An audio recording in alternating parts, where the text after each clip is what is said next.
নমস্কার বন্ধুরা, আমি রিয়া। আজ আবারও চলে এলাম আপনাদের সামনে নতুন একটা রেসিপি শেয়ার করব বলে। বাড়িতে যে পেঁয়াজ পরোটা আর রায়তাটা বানিয়েছিলাম সেটারই রেসিপি আপনাদের সঙ্গে শেয়ার করতে চলে এলাম।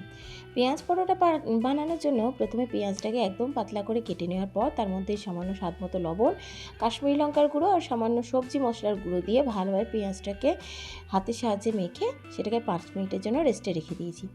ওদিকে ততক্ষণে ময়দাটাকেও আমি এখানে সামান্য লবণ আর সাদা তেলের ময়ান দিয়ে ভালোভাবে আগে মিক্স করে নেওয়ার পর পরিমাণ মতন উষ্ণ গরম জল দিয়ে ভালোভাবে মেখে মোটামুটি একটা মিডিয়াম সফট ডো করে নিয়ে ময়দাটাকে ঢাকা দিয়ে মোটামুটি 10 থেকে 15 মিনিটের জন্য রেস্টে রেখে দিয়েছি। ততক্ষণে রায়তা বানানোর জন্য যে মশলাটা করেছি সেটা রেডি করে নিই।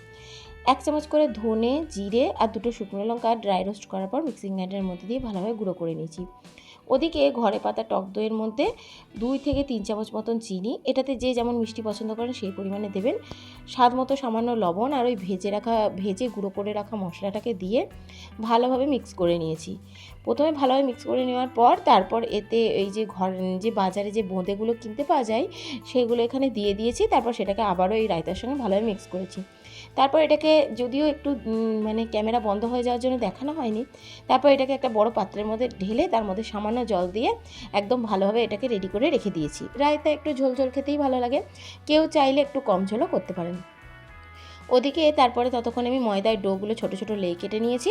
এরপর সেগুলোর সামান্য করে হাতে আটার গুঁড়ো নিয়ে একটা গোল বাটির মতন তৈরি করে তার মধ্যে ওই পেঁয়াজের যে পুরটা রেডি করে রেখেছিলাম, কাঁচা পেঁয়াজের যেটা সবজি মশলা, লবণ, কাশ্মীরি লঙ্কার গুঁড়ো দিয়ে সেটাকে এর মধ্যে ময়দার মধ্যে দিয়ে মুখটা ভালোভাবে চেপে বন্ধ করে হালকা হাতে ভালোভাবে ওই ছোটো ছোটো সাইজ করে বেলে নিয়েছি। খুব একটা বড় করে কিন্তু বেলিনি, কিন্তু খেয়াল রাখতে হবে বেলার সময় যেন খুব হালকা হাতে বেলা হয়, তা নাহলে একটু বেরিয়ে যাওয়ার চান্স থাকে।